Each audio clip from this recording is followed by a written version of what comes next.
देखो 7 और क्वेश्चन में दिया है कि दो संकेंद्रीय वृत्त की त्रिज्या है 5 सेंटीमीटर और 3 सेंटीमीटर है। कितने संकेंद्रीय वृत्त है जी? 2 है ना। संकेंद्रीय वृत्त मतलब होता है कि वैसा वृत्त जिसका सेंटर एक हो, जिसका केंद्र क्या हो, एक हो, लेकिन वृत्त या तो 2 हो, नहीं तो 2 से ज़्यादा हो। तो यहाँ पे कितने संकेंद्रीय वृत्त दिए हैं? 2 दिए हैं ना।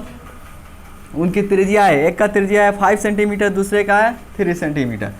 यानी अंदर वाला जो वृत्त है ना, इसका त्रिज्या होगा 3 सेंटीमीटर। कितना सेंटीमीटर जी?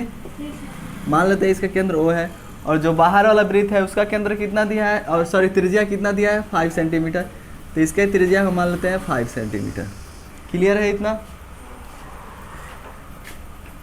आगे बोला है वृत्त की उस जीवा की लंबाई ज्ञात कीजिए जो छोटे वृत्त को स्पर्श करती हो। अपने वृत्त के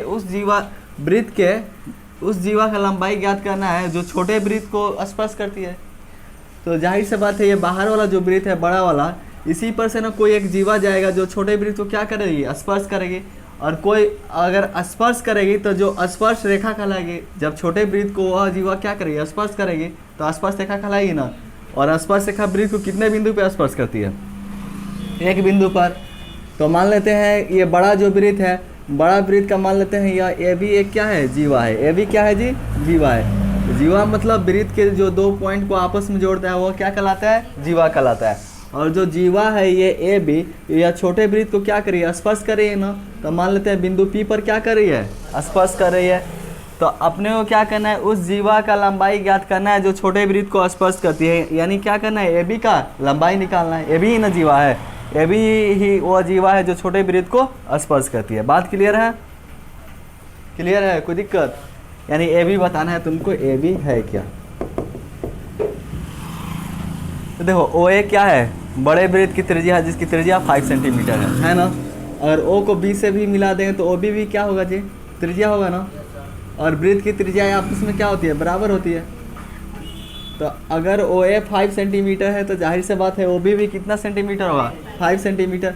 और ये छोटे वृत्त की त्रिज्या है कितना? ये वाला 3 सेंटीमीटर है ना।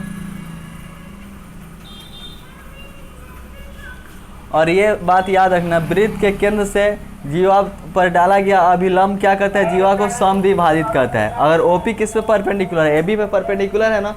परपेंडिकुलर इसलिए है क्योंकि एबी क्या है? स्पर्श रेखा। एबी स्पर्श रेखा है ना, जो छोटे वृत्त को कहाँ पे स्पर्श करती है? बिंदु पी पर। तो स्पर्श रेखा पर जो त्रिज्या होती है क्या होती है? लंब होती है। तो ओपी लंब किस पे है? एबी पर है ना। तो यह जो ओपी होगा एबी को क्या करेगा? समद्विभाजित करेगा। यानी एपी बराबर क्या होगा? पीबी होगा। आगे सारा चीज़ समझाएंगे। चलो इतना समझ में आया जो बताएं अभी तक। दो दिया है,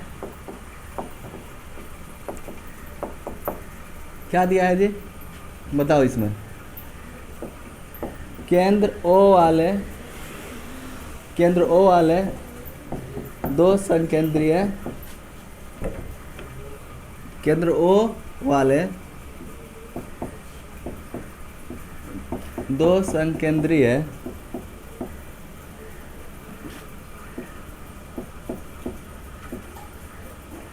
वृत्त में जीवा ए बी छोटे वृत्त को बिंदु ओ पर, सॉरी बिंदु पी है ना, बिंदु पी पर स्पर्श कर रही है और स्पर्श कर रही है। देखो लिखे है केंद्र ओ वाले दो संकेंद्रीय वृत्त में, ये केंद्र ओ वाला दो संकेंद्रीय वृत्त है ना। केंद्र ओ वाले दो संकेंद्रीय वृत्त में जीवा ए बी, जो जीवा ए बी है छोटे वृत्त को कहाँ स्पर्श करिए? बिंदु छोटे जीवा ए बी छोटे वृत्त को बिंदु पी पर स्पर्श करिए। इस पर स्पर्श कर रही है, ठीक है, यही लिख दिया है। और इसमें क्या दिया है?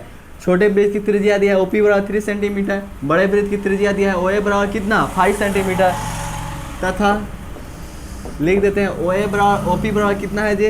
3 सेंटीमीटर है ना। और ओए बराबर या ओबी बराबर जो भी बोलो 5 सेंटीमीटर है।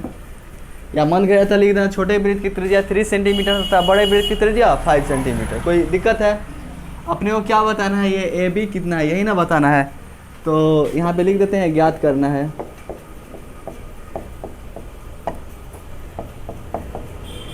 क्या चीज़? ए बी बराबर क्या है? ये ए बी क्या है, जीवा है ना। तो मान लेते हैं माना कि ए बी क्या है, वृत्त की जीवा है जो छोटे वृत्त को बिंदु P पर क्या करिए, स्पर्श करिए। इसमें मानना क्या ये दिया है, ठीक है ना। तो इसको डायरेक्ट ऐसे लिखते हैं, क्योंकि ए बी क्या है, वृत्त की जीवा है जो छोटे वृत्त को बिंदु P पर क्या करिए, स्पर्श करिए। या लिख देते हैं एक स्टेप, देखो दिक्कत हो आप पूछ लेना। माना कि ए बी बड़े वृत्त की जीवा है जो छोटे वृत्त को बिंदु P पर, किस पर जी, बिंदु P पर स्पर्श कर रही है, स्पर्श कर रही है ना जी, ठीक है। और मन करे इस स्टेप को लिखना, नहीं मन करे मत लिखना। तो जब ए बी बड़े वृत्त की जीवा है जो छोटे वृत्त को बिंदु P पर स्पर्श कर रही है, जब स्पर्श करेगी तो ए बी क्या होगी, स्पर्श रेखा।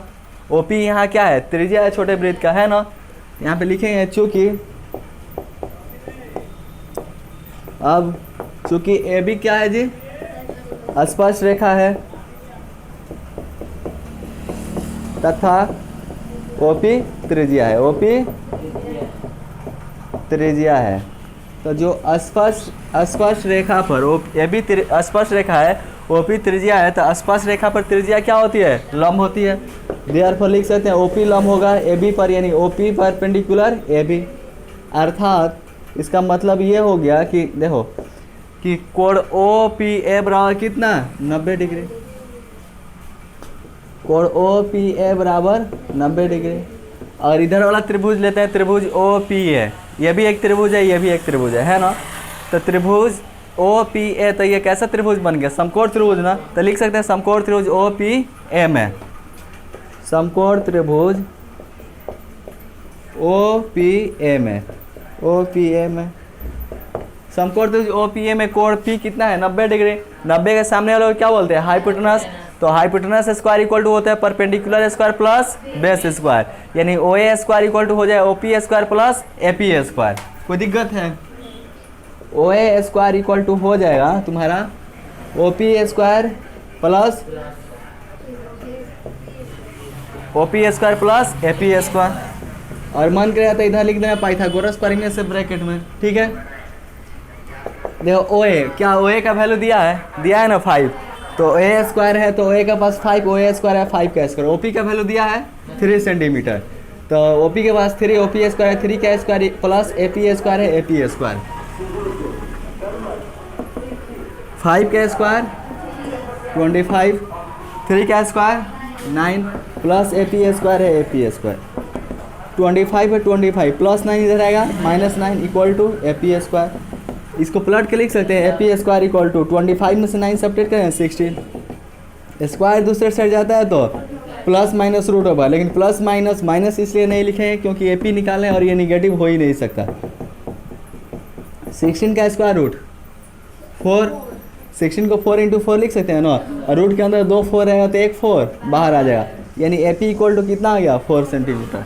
ए पी इक्वल टू आ गया 4 सेंटीमीटर, तो पी बी इक्वल टू भी होगा 4 सेंटीमीटर। क्यों, क्योंकि हम लोग जानते हैं कि किसी भी त्रिभुज, देखो किसी वृत्त के केंद्र से जीवा पर डाला गया लंब जीवा को क्या कहते हैं, समद्विभाजित कहते हैं, 2 बराबर भागों में बांटता है। तो यहाँ पे लिखे हैं चूँकि किसी वृत्त के, क्या चीज़ से जी, वृत्त के केंद्र से जीवा पर डाला गया लंब जीवा को समद्विभाजित करता है। जीवा को क्या कहते हैं, जीवा को समद्विभाजित